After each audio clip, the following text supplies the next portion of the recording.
British Special Forces helped liberate Snake Island from Putin's troops.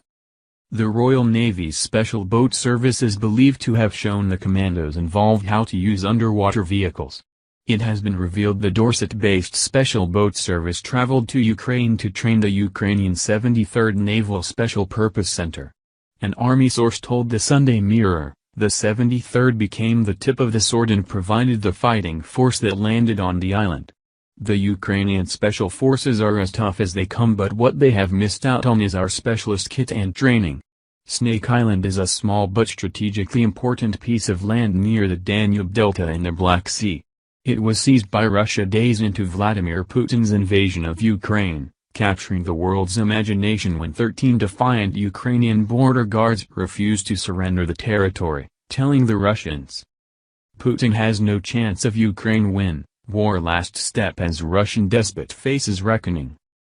Vladimir Putin has no chance of victory in Ukraine and will be forced from power as a consequence," according to a leading Russian anti-war activist. The protester also said it is historically inevitable that the Russian president will have to pay for the crimes he has committed in Ukraine. Daniel Chebikin has spent many years protesting against the Putin regime in his hometown of Omsk in Siberia. He was the deputy coordinator of Alexei Navalny's headquarters in the city and then went on to found the Omsk Civil Association after authorities closed down Navalny's political organization. His new movement has been instrumental in disseminating information about what is really happening in Ukraine and in organizing peaceful anti-war protests.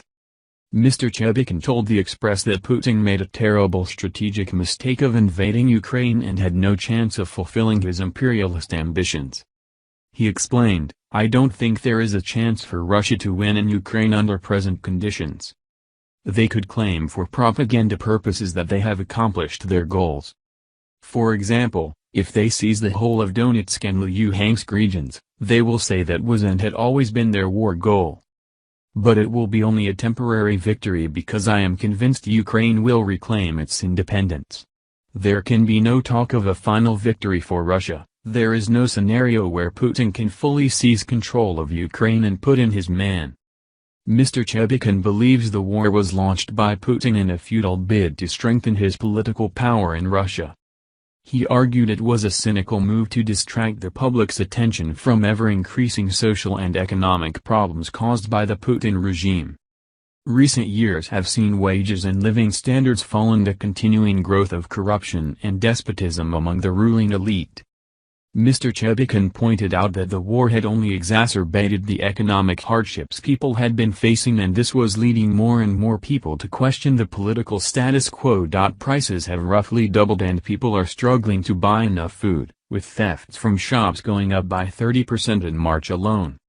He said, "When historians look back at these events, I am sure they will write that the war was the last step for Putin. He wanted to strengthen his power, but threw it away instead. It is his mistake that will sooner or later lead to that outcome. Putin will have to step down in the near future due to his unpopularity, without a doubt."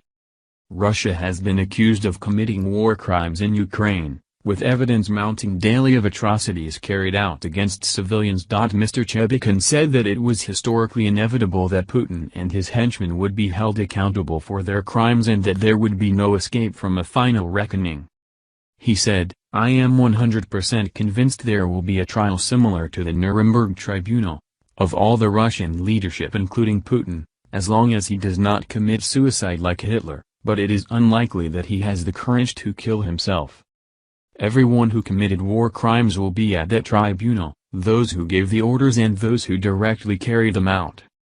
Those who facilitated the crimes, maybe they get lesser sentences, but they will have to take their share of the responsibility.